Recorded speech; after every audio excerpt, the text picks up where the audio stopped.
একটা অভাবী মানুষের অভাব চিরকাল থাকে না, কিন্তু একটা লোভী মানুষের অভাব কখনো শেষ হয় না। কাউকে ক্ষমা করে মহৎ হয়ে যাও, কিন্তু দ্বিতীয়বার বিশ্বাস করে বোকা হয়েও না। টাকা খুব ছোট্ট একটা শব্দ, অথচ এই ছোট শব্দটার প্রভাব এতটাই বেশি যে এর অভাব হলে দেখা যায় হাহাকার, আর বেশি হলে বেড়ে যায় অহংকার। নীরব থাকা হচ্ছে পৃথিবীর সবচেয়ে বড় প্রতিশোধ, কিন্তু এটাই হচ্ছে পৃথিবীর সবচেয়ে কঠিন কাজ। দুই লাইনের শ্রেষ্ঠ উপদেশ নীরবতা, সব প্রশ্নের শ্রেষ্ঠ উত্তর হাসি, সব পরিস্থিতিতে সেরা প্রতিক্রিয়া। সম্মান করা ভালো, তবে ততটুকুই যতটুকুতে নিজের আত্মসম্মান বজায় থাকে। গুরুত্ব দেওয়া ভালো, তবে ততটুকুই যতটুকুতে নিজের যোগ্যতা ছোট না হয়। হঠাৎ দাম বেড়ে গেলে এড়িয়ে চলুন, হোক তা পেঁয়াজ অথবা মানুষ। দেখবেন পচে গেলে আবার আগের জায়গায় ফিরে আসবে। যারা মুখের উপর কথার পাল্টে দিতে পারে, তাদের সঙ্গে কখনো কোনো প্রকার তর্কে জড়াবেন না। এরা নিজে কথায় জেতার জন্য সব রকম মিথ্যা আর বানোয়াট করার সাহায্য নেবে। এদের সঙ্গে কথা বলা মানেই নিজের মূর্খতা প্রমাণ করা। তাই এসব মানুষের সঙ্গে কোনো কথাই না যাওয়াই শ্রেয়।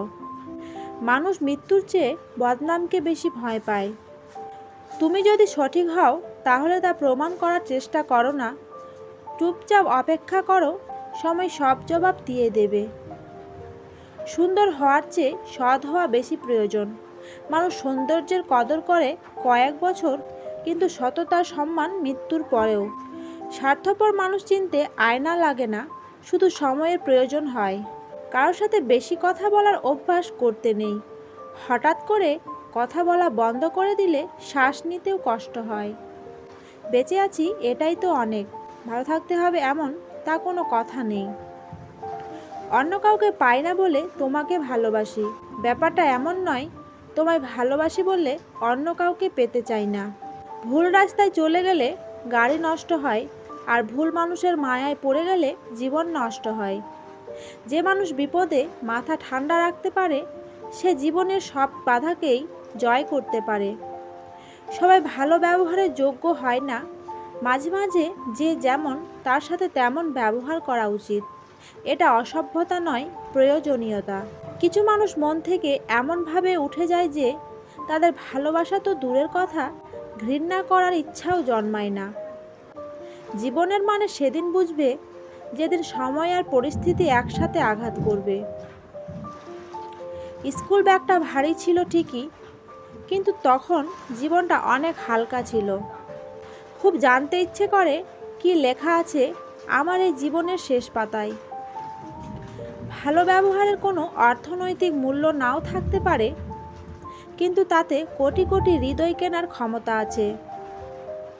সঠিক পুরুষ কখনো শরীরের প্রেমে পড়ে না, এরা মুগ্ধ হয় প্রেমিকার চুলে, গালের টোলে, চোখের কাজলে। হয়তো একটু দেরিতে বুঝেছি, কিন্তু খুব ভালোভাবেই বুঝেছি। প্রয়োজন ছাড়া কেউ কারো সাথে সম্পর্ক রাখে না। আঘাত শুধু কষ্ট দেয় না, মানুষকেও বদলে দেয়। কাউকে জীবন থেকে সরিয়ে দেওয়ার প্রথম লক্ষণ কথা না বলা। কাউকে জীবন থেকে সরিয়ে দেওয়ার দ্বিতীয় লক্ষণ ব্যস্ত আছি, পরে কথা বলছি। এরপর অজুহাতের শেষ নাই। সত্য এজন্য চুপ থাকে, কেননা সে জানে কিছু কথার উত্তর সময় দেবে। সময় সবার ঠিকই পেরিয়ে যায়, শুধু মনে থাকে মানুষের কথা আর ব্যবহারগুলো। যত মানুষ চিনতে পারবেন, তত একা বাঁচার ইচ্ছা বেড়ে যাবে। আর বুঝতে শিখবেন, একাকিত্ব কখনো বেইমানি করে না। মানুষের সাথে ভালো করে কথা বলেও দেখেছি, খারাপ করে বলেও দেখেছি। শান্তি শুধু কথা না বলাই। জীবনে ঠকলে হয়তো বিশ্বাসটুকু নষ্ট হয়ে যায়, কিন্তু শেখা যায় অনেক কিছু। অতিরিক্ত আবেগ ও মায়া দুটোই মানুষকে অনেক কষ্ট দেয়। শিক্ষা শুধু বই থেকে নয়, মানুষের কাছ থেকেও পাওয়া যায়। মানুষ যখন হাসে, তখন তার সঙ্গে সমস্ত পৃথিবী হাসে, কিন্তু যখন সে কাঁদে, তখন তার সঙ্গে আর কেউ কাঁদে না। কাঁদতে হয় একা একা। গাছের পাতাগুলো জানে ঝড় কত ভয়ঙ্কর, আঘাত পাওয়া মানুষগুলোর মন জানে আঘাত কত মারাত্মক। জীবনে এগিয়ে যাওয়ার রাস্তা কেউ করে দেয় না, নিজেকেই তৈরি করে নিতে হয়।